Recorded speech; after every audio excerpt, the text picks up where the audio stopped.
Halo, perkenalkan, nama saya Marcel Kevin Togapsiagian dengan NIM 123140054. Pada video ini, saya akan melakukan mapping ER diagram menjadi relational diagram. Berikut adalah ER diagram yang akan kita mapping. Oke, kita langsung saja ke Draw.io-nya. Untuk tools yang kita gunakan adalah kita memakai software Draw.io untuk melakukan mappingnya. Untuk langkah pertama, kita akan memetakan entitas yang reguler. Contohnya itu ada customer branch ke sebuah tabel. Oke, di sini kita buat angka 1.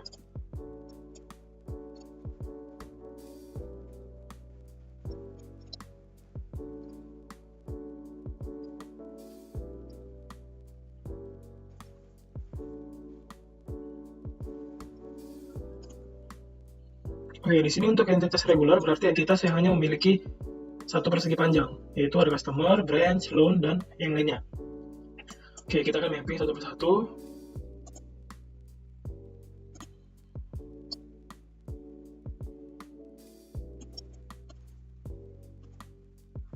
Di sini kita akan mapping dari branch. Di branch itu dia memiliki branch name, branch city, dan asset.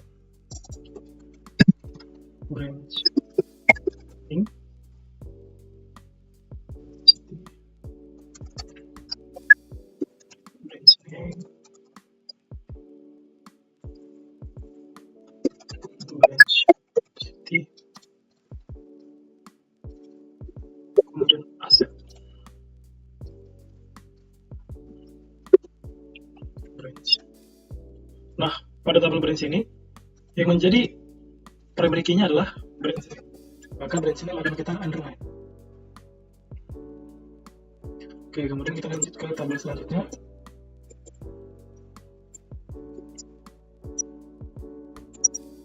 Untuk tabel selanjutnya itu ada loan.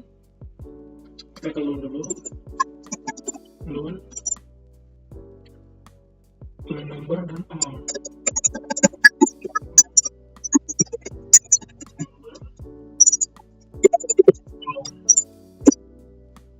Oke, tabel loan sudah. Kemudian kita ke tabel customer.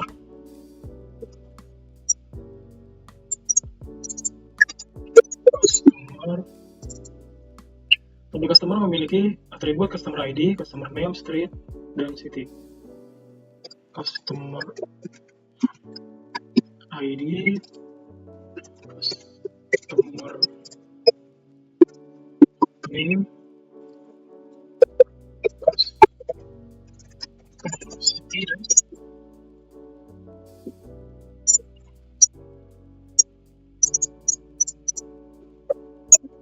customer asset. Oke, sudah untuk tabel customer. Kemudian kita ke tabel employee. Kita lanjut ke tabel employee.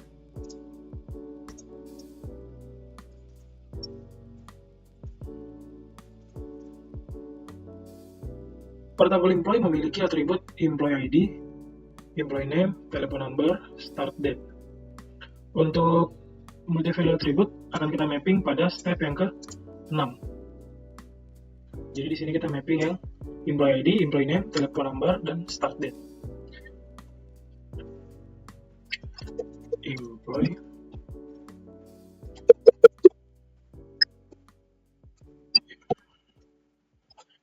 ID, employee name,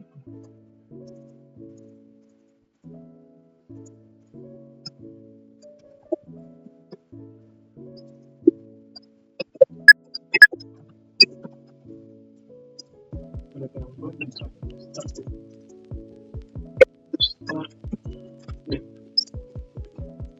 Oke, untuk tabel employee sudah. Kemudian kita lanjut ke tabel account.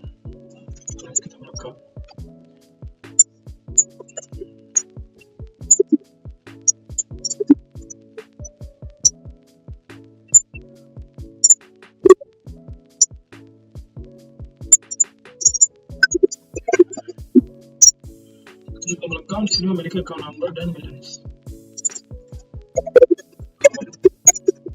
Number dan balance.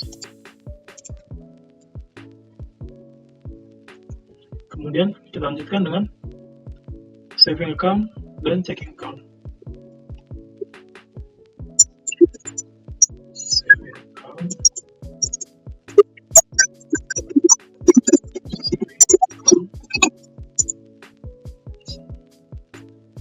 circle memiliki satu atribut saja, interest rate.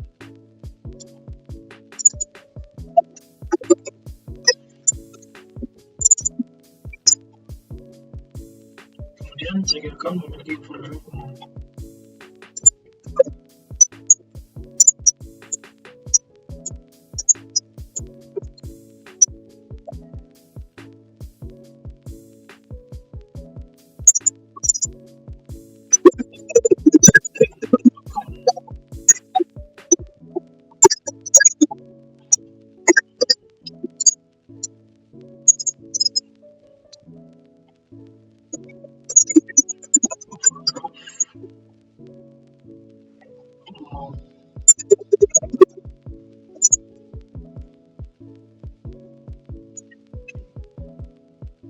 Kemudian setelah kita melakukan mapping, untuk langkah yang pertama,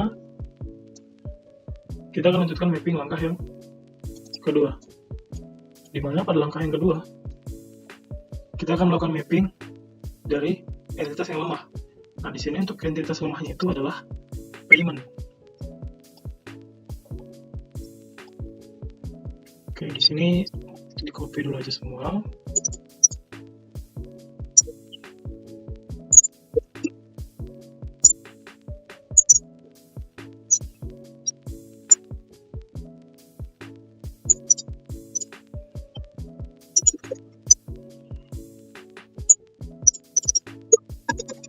Langkah 2,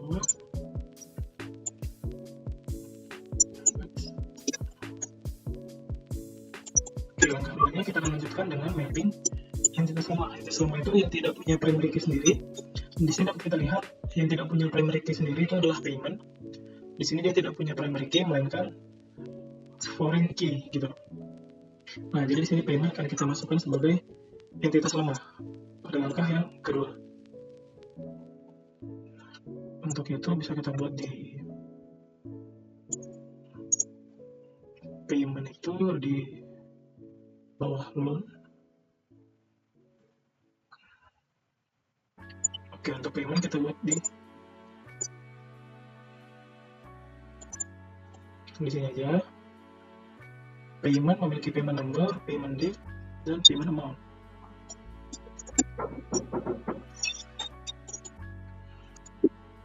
Oke, kita lanjut.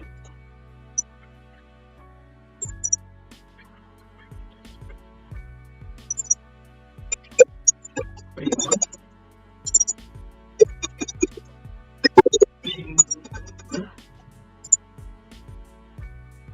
Kemudian payment date, payment amount, payment date,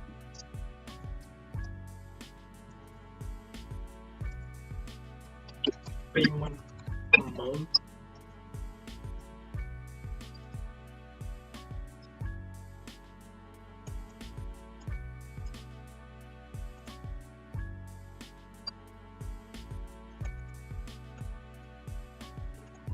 Oke, di sini untuk langkah keduanya sudah selesai. Kita lanjutkan ke langkah ketiga. Jadi di sini langkah ketiga kita akan memetakan relasi yang one to one. Sini kita copy dulu semua.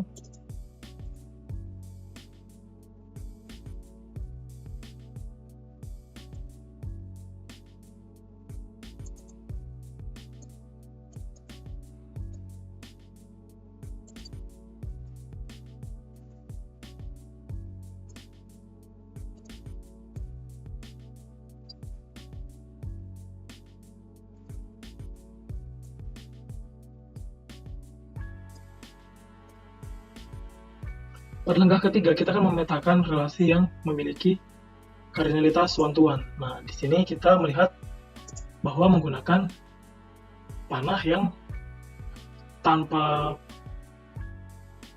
arrow, tanpa tunjuk, dan yang memakai arrow. Nah, di sini untuk yang menggunakan tunjuk atau arrow ini adalah mewakili one, dan yang tidak menggunakan arrow, dia mewakili ini.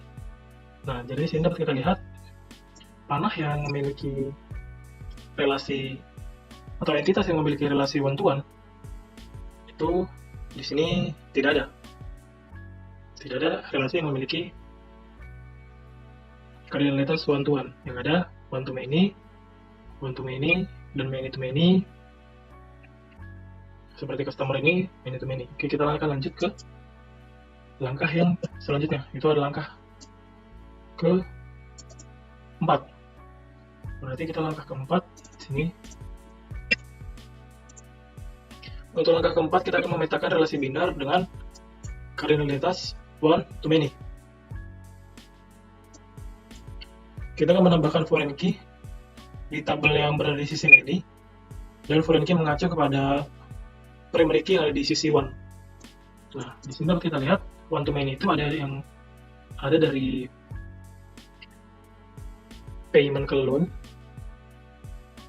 ini dari many to one, payment ke loan, berarti yang memiliki foreign key itu ada di tabel yang payment yang berada di sisi many. Sisi many-nya adalah payment, dan sisi yang one itu adalah si loan-nya. Nah, berarti di sini kita akan langsung tarik garis saja.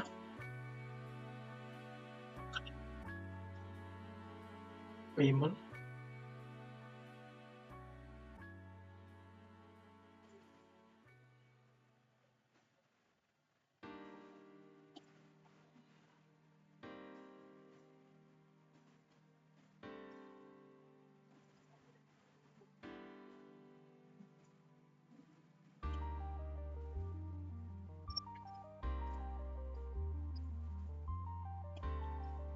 Nah, oke, di sini kita bisa lihat untuk payment-nya itu kita ambil dari loan number. Payment number itu mengacu kepada loan number, karena payment number ini adalah foreign key yang mereferensikan ke loan number.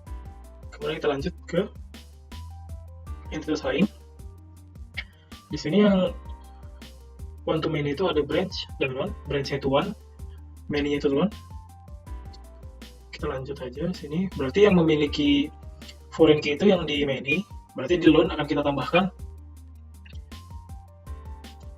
foreign key branch name.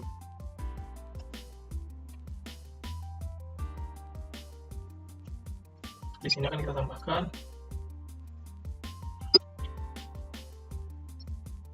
foreign key dari branch name. Nah, di sini dia akan menunjuk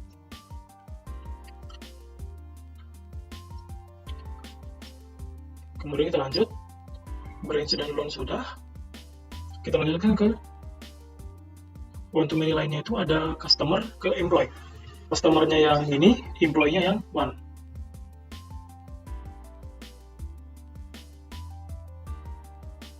Customer yang ini, employee-nya one. Di sini kita akan copy.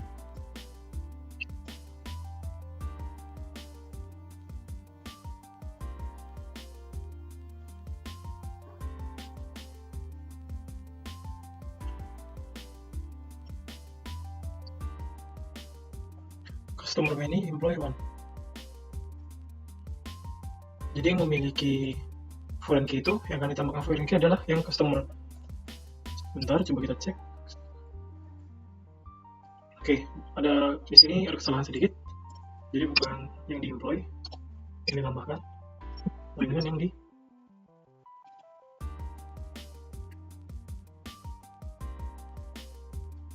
customer, karena customer yang memiliki kardinalitas many. Oke, kemudian kita lanjut.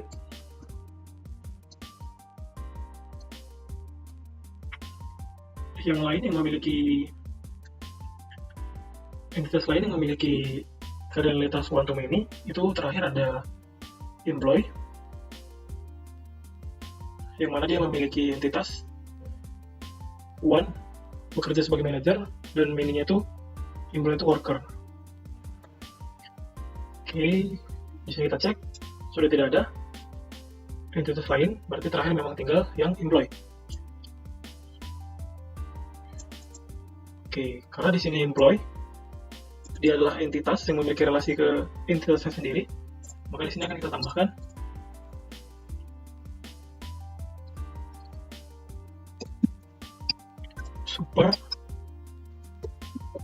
super key, yang mana super key-nya ini akan menunjuk ke employee ID-nya sendiri.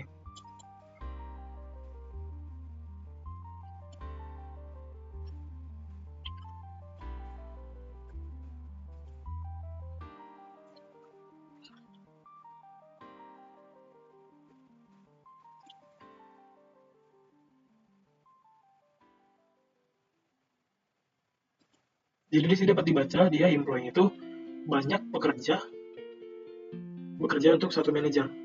Banyak karyawan bekerja untuk satu manajer gitu. Untuk cara baca dari si employee-nya. Karena di sini dia berelasi dengan entitasnya sendiri gitu. Oke, setelah itu kemudian kita lanjut ke langkah selanjutnya, yaitu pemetaan relasi biner many to many. Nah, di sini untuk many to many itu ada loan customer, kemudian ada customer account, kemudian account saving account checking account. Oke, kita akan langsung lanjut aja ke langkah 5.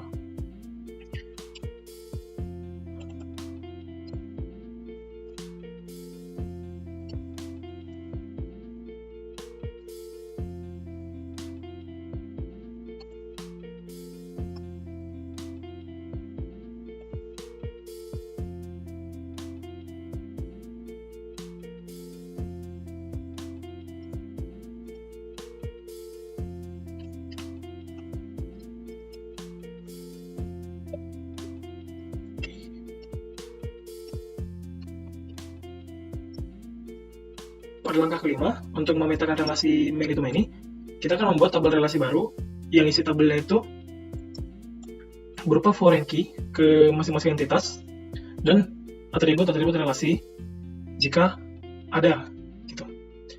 Contohnya seperti di sini, yang many to many itu customer ke account. Nah, kita akan membuat tabel baru yaitu depositor yang memiliki foreign key, account number, dan customer ID, dan juga atributnya itu ada access date gitu. Nah, kita akan langsung lanjut aja. Berarti yang pertama itu kita boleh mulai dari yang many to many pertama. Kalau kita tinjau di atas ini itu ada loan ke customer. Loan itu memiliki loan number sebagai primary key-nya dan customer memiliki customer ID sebagai PK-nya. Kemudian untuk atribut dari relasinya itu tidak ada. Nama tabelnya itu borrower. Loan ke customer. Oke, di sini kita buat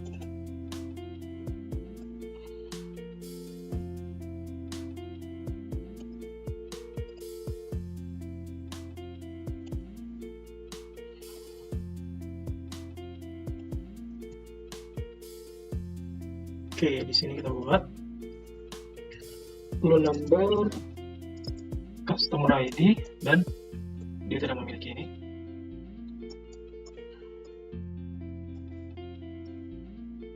Kita coba rapikan dulu.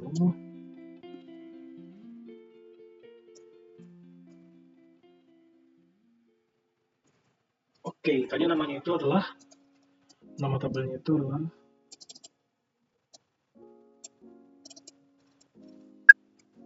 borrower.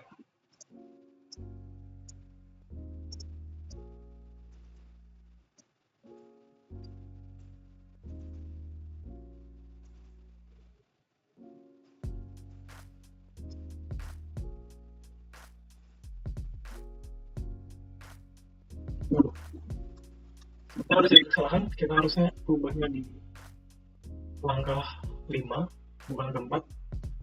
Oke, di sini kita kontrol Z aja. Loan payment customer. Oke.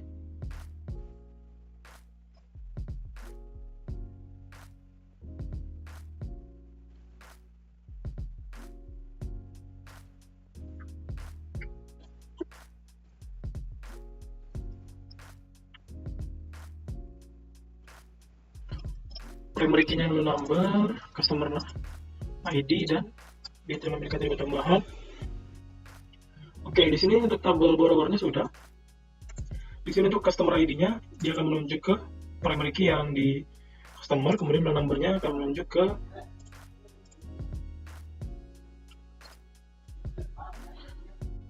loan number yang di sini. Nah, oke. Untuk tabel tambahan borrower sudah, kita lanjut ke many to many yang lain. Untuk mini-to-many yang lain itu di sini ada customer ke account. Customer ke account di sini primary key-nya itu nanti yang akan dimiliki tabel tambahan depositor itu ada customer ID, account number, dan atribut tambahan itu access date. Oke, di sini kita lanjut.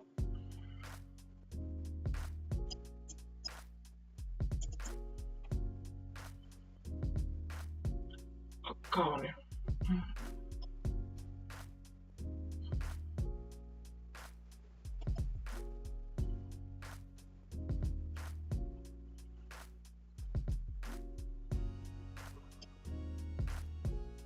Oke, untuk tabel depositornya akan kita letakkan di atas tabel account.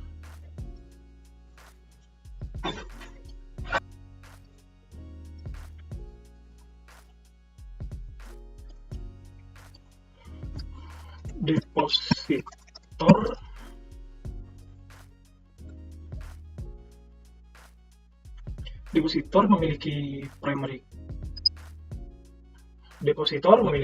key account number, kemudian memiliki primary customer ID, dan atribut tambahan yang tadi adalah access date.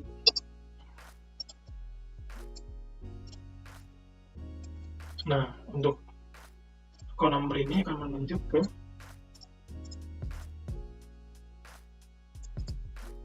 sini. Kemudian customer ID akan menunjuk ke ini, primary key yang ada di customer. Kemudian access date ini adalah atribut tambahan si depositornya. Jadi dia bukan primary key ataupun foreign key, dia tidak menunjuk ke manapun. Nah, kemudian untuk mini-to-many lainnya itu ada account dengan saving account, account dengan checking account. Nah, di sini itu masuknya ke langkah yang ke-7. Karena dia memeta relasi yang n-array gitu, lebih dari 2 entitas. Jadi ini akan kita buat satu tabel relasi baru.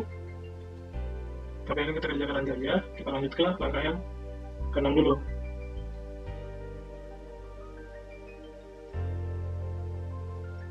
Langkah ke-6 yaitu pemetaan atribut multi-value.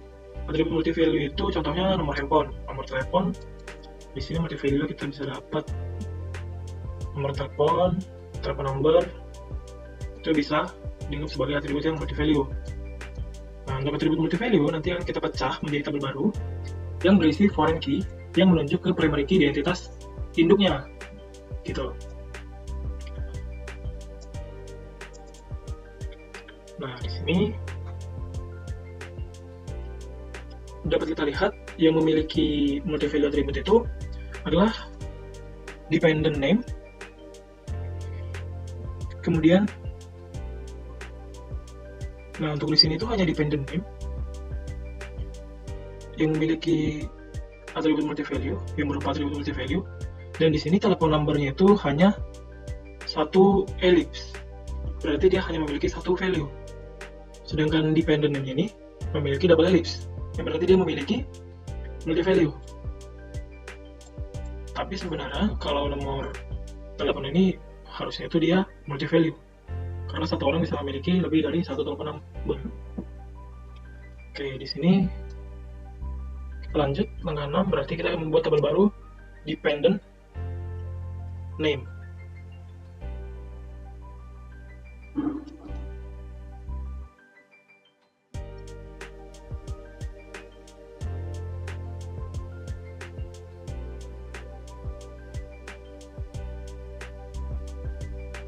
Di sini kita copy dulu untuk langkah 5-nya.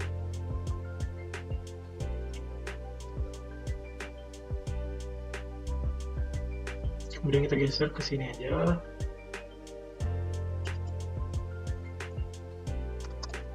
Langkah 6.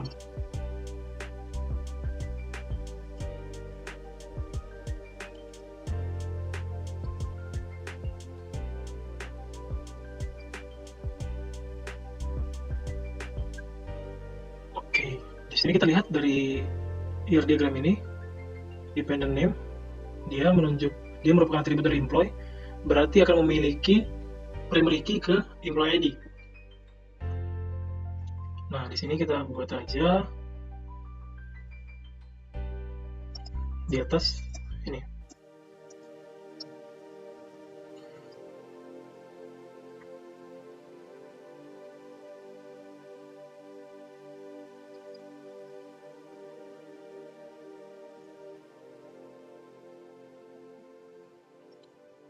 Oke, di sini kita copy.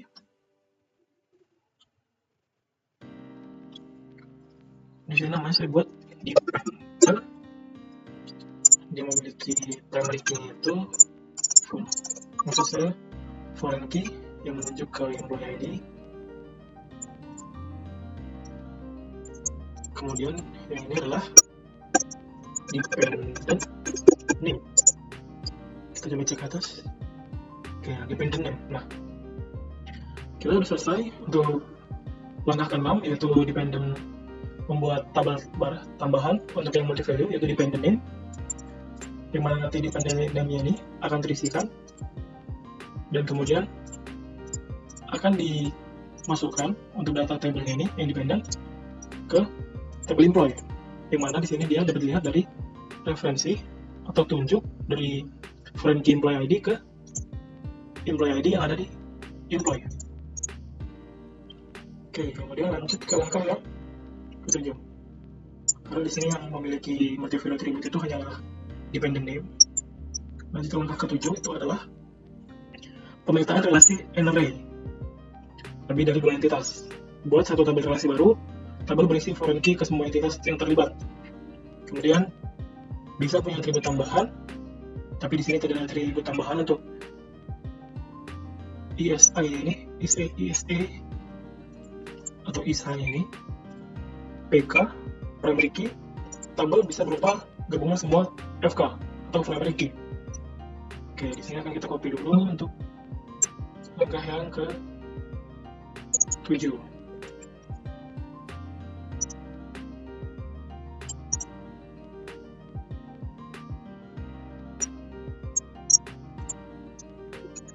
Oke, baik, sepertinya ada kekeliruan untuk langkah yang ke-7 ini. Itu akan kita skip. Karena di sini tidak ada atribut yang memiliki relasi n-array atau lebih dari 3 gitu. Untuk ESA ini akan masuk ke mapping yang generalization gitu. Nah, jadi untuk ESA ini bukan merupakan relasi, melainkan merupakan turunan. Jadi segitiga terbalik ini merupakan turunan, yaitu kalau memiliki pewarisan, yaitu warisannya itu adalah saving account dan checking account, begitu. Berarti di sini akan kita tambahkan pemetaan konstruksi untuk yang enhance entity relational ke relational. Berarti kita akan masuk ke langkah yang ke-8. Karena langkah yang ke-7 tadi tidak ada kan untuk pemetaan relasi n-array yang lebih dari 2 entitas dalam satu relasi. Di sini nggak ada. Berarti kita lanjut ke step yang ke-8. Nah, untuk step ke-8 atau langkah ke-8 itu adalah opsi untuk pemetaan spesialisasi atau generalisasi. Nah, spesialisasi itu adalah saat entitas dibagi menjadi subentitas. Dan untuk generalisasi adalah saat suatu entitas digabungkan ke superentitas. Nah, ada beberapa opsi. Itu tabel untuk superentitas ditambah tabel untuk setiap subentitas, atau satu tabel gabungan untuk semua dan bergantung pada disjoint versus overlapping-nya. Nah, untuk kasus yang account, ESA ini merupakan spesialisasinya. Nah, berarti account memiliki turunan entitas, yaitu saving account dan checking account. Maka untuk tabel saving account dan checking account ini akan kita buatkan foreign key yang menunjuk ke primary key yang ada di account. Berarti saving account akan memiliki atribut account number dan interest rate, begitu juga yang akan kita lakukan ke checking account. Di sini akan kita lanjut aja. Nah, berikut untuk saving account sudah ada. Di sini kita copy dulu. Nah, saving account ini kan kita tambahkan memiliki si account number.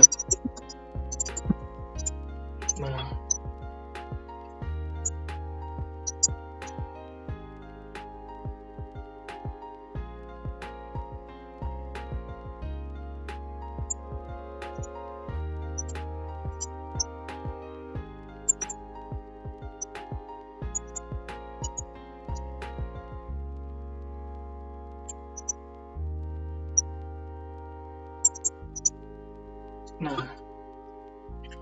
sudah. Sekarang si saving account ini sudah memiliki primary menuju ke account, sudah memiliki foreign key-nya untuk menuju ke account. Nah, pada tahap ini kita akan lanjut ke langkah 9. Kita cek dulu. Langkah ke-9 adalah pemetaan tipe union, yaitu berdasarkan kategori. Jadi jika suatu entitas memiliki atau merupakan gabungan dari beberapa entitas, biasanya itu buat satu tabel kategori, kemudian akan diberikan foreign key yang melabel ke setiap entitas asal, kemudian akan diberikan identifier jika perlu. Nah, untuk dari sini, dari IR diagram ini itu tidak ada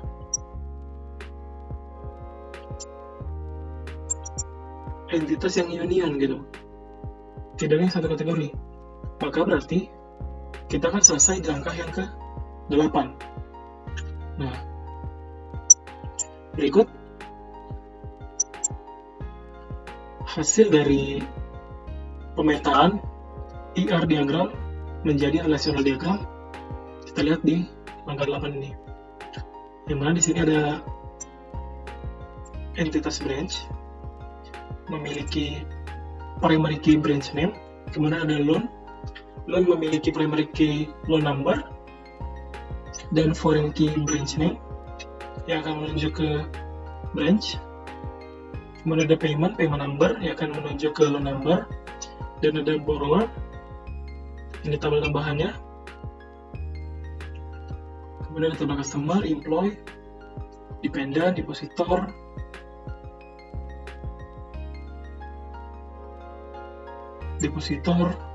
yang memiliki gabungan primary key, yaitu account number dan customer ID. Account number yang menuju ke account, customer ID yang menuju ke customer ID yang ada di customer. Kemudian di sini ada account yang memiliki turunan saving account dan checking account. Oke. Pada tahap ini mapping sudah selesai dilakukan. Jika ada yang ingin ditanyakan, silahkan bertanya di komentar. Kurang dan lebihnya saya mohon maaf. Terima kasih.